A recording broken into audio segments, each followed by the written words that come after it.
From the book of Revelation. Then I saw a new heaven and a new earth.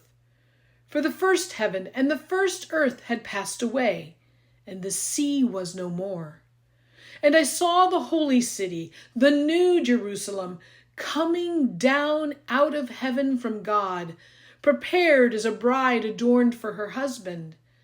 And I heard a loud voice from the throne saying, "See, the home of God is among mortals. He will dwell with them. They will be his peoples, and God himself will be with them and be their God."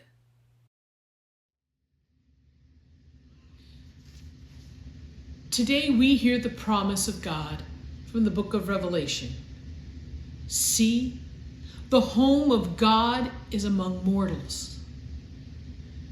Too often the book of Revelation has been used to conjure up fear, to threaten, condemn, and in some circles it has even been used as justification for the destruction of the earth and even people.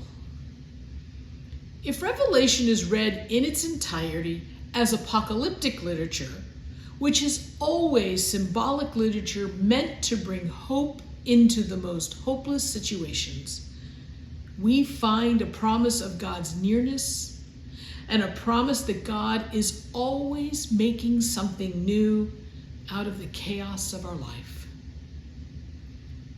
God promises to dwell among us and to act in our lives. Today's reading of Revelation mirrors the Advent promise of the Hebrew Scripture. We hear in today's text the promise of Emmanuel, God with us. Today, look, listen, and notice the ways God dwells among us.